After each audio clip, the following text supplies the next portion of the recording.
Hello friends, welcome to my YouTube channel SWG study with Guru course. और आज जो topic हम पढ़ने वाले हैं that is the creative thinking क्या है और उसके स्टेप्स क्या हैं।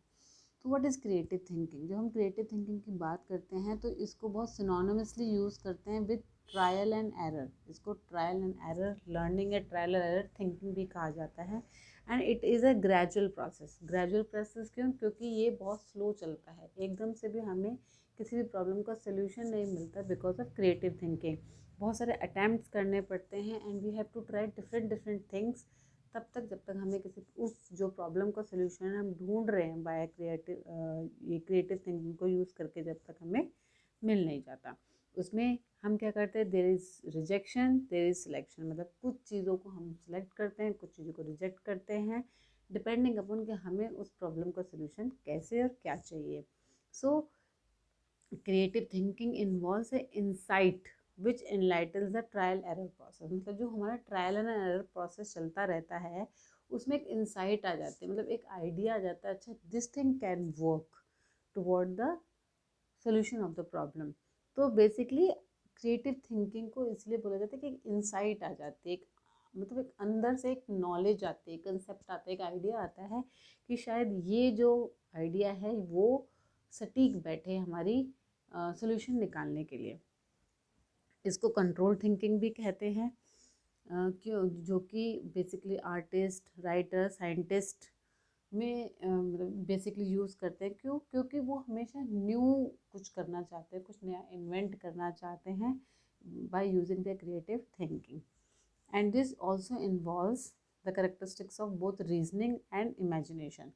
इसमें हमें रीजनिंग की भी ज़रूरत होती है और एक इमेजिनेशन, एक मतलब काल्पनिक शक्ति, जिससे कि हम किसी भी प्रॉब्लम का जो है एक नया सोल्यूशन निकाल पाते हैं। सो creative thinking is the process in which the individual generates an original, unusual and productive solution to the problem। मतलब न्यू हो, ओरिजिनल हो और काम करता हो। ऐसा हो कि न्यू भी है, ओरिजिनल भी, बट कुछ काम का नहीं, कुछ प्रोडक्टिव नहीं है।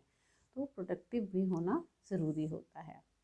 नो, अगर आप डिफाइन करना चाहें तो it is a way of looking at the problem और situation from a very fresh perspective that suggest an unorthodox solution. Unorthodox क्या मतलब है? जो सोल्यूशन पहले देखे नहीं गए हैं, मतलब they are the original ones, जैसे कि हमने अभी बताया था।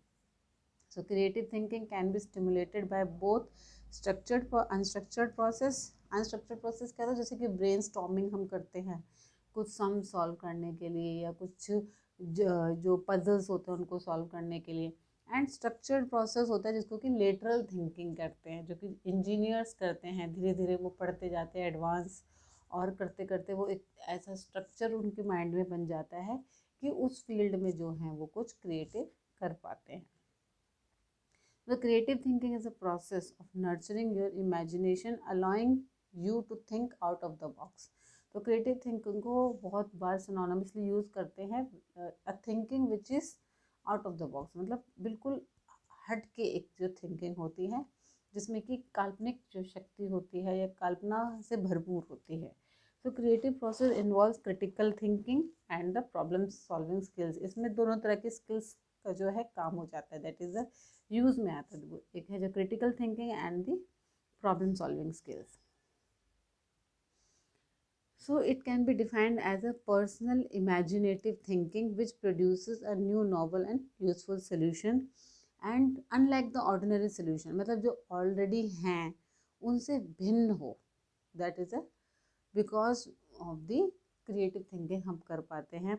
एंड जिसका जो प्रोडक्ट है क्रिएटिव थिंकिंग का ऐसा हो that is a unique way of conceptualising the world around us. मतलब एक न्यू तरीका हो, जैसे कि राइट ब्रदर्स ने किया था। उससे पहले किसी ने नहीं सोचा था कि एरोप्लेन्स हो सकते हैं, बट राइट ब्रदर्स ने क्या किया, ये सारा काम एक दिन में नहीं हुआ, धीरे धीरे हुआ। उन्होंने बहुत सारे डिज़ाइंस ड्रॉ किए, ट्राई किया एंड बहुत फेलियर सेटबैक्स देखे एंड उसके बाद अल्टीमेटली दे वो सक्सेसफुल। उनको इंसाइट मिली कि हाँ ये आइडिया या ये डिज़ाइन काम कर सकता है। Now to know the steps of the creative thinking we should know the types of human abilities। हमारे पास जो थिंकिंग के तरीके हैं वो दो तरीके के हैं होते हैं। एक होता है कन्वर्जेंट एबिलिटीज और दूसरा होता है डाइवर्जेंट। ना कन्वर्जेंट क्या होता है कि सारी एबिलिटीज़ जो है एक चीज़ पे केंद्रित हो जाती है, मतलब उनको एक साथ बांध देते हैं। जैसे कि ये एक बिंदु है तो हम जो है सारे थॉट प्रोसेस हैं इसकी तरफ लगा देते हैं, इसको बोलते हैं कन्वर्जेंट।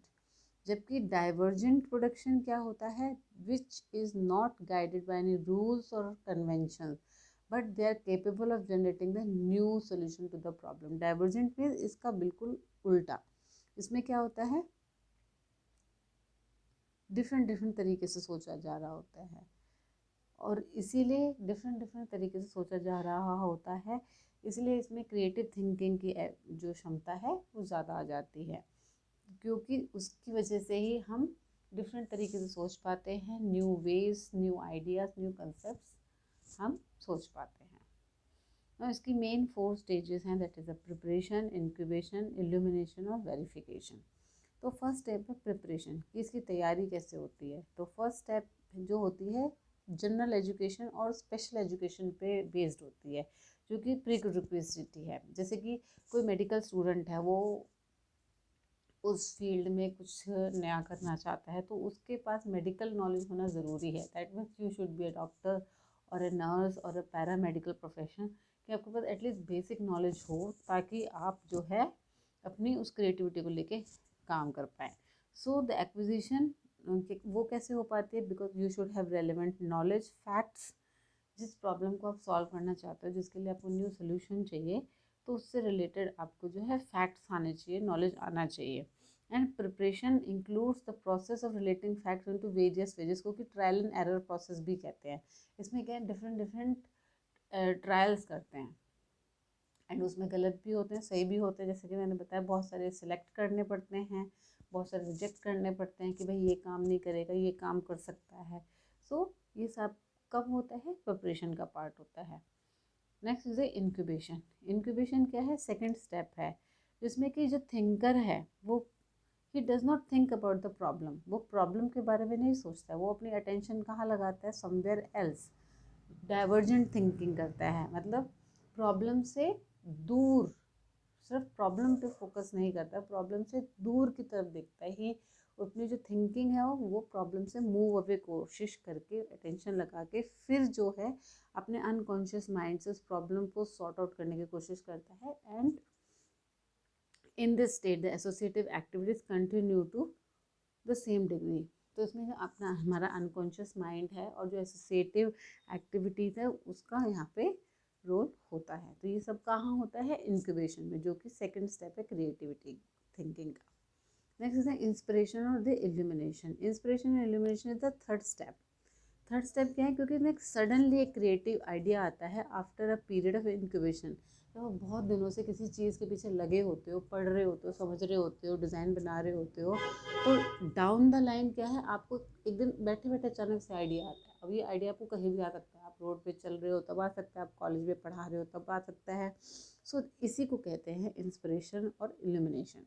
सो इंस्पिरेशन क्या है, it is an insight in the process of learning. अगर जब हम उस प्रोसेस के बारे में पढ़ रहे हैं तो एकदम से उसके बारे में एक इंसाइट आना, एक आत्मबोध होना, एक आत्मज्ञान होना कि ये कंसेप्ट काम कर सकता है।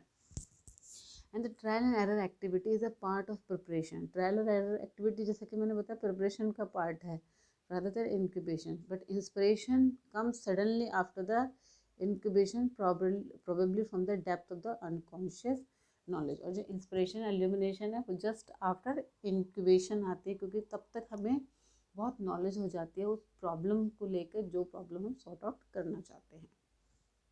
Next and the last one is the verification. ना जो सोल्यूशन हमने प्रॉब्लम का निकाला है उसका वेरिफिकेशन होना बहुत ज़रूरी है।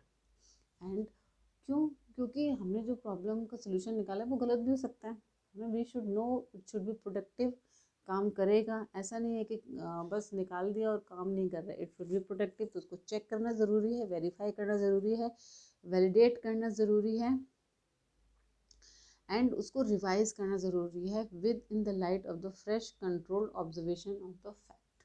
मतलब आपने कुछ नई थ्योरी निकाल दी है किसी चीज़ को ले फिज़िक्स में, तो वो थ्योरी रियली में प्रैक्टिकल है, काम करती है, और पुराने जो लॉज हैं उनके साथ कोऑर्डिनेट कर रही है, कंफर्म करती है, नहीं करती, तो ये सब चीज़ें क्या करनी होती है, वेरीफाई करनी होती है. So after the inspiration it has to be revised and verified.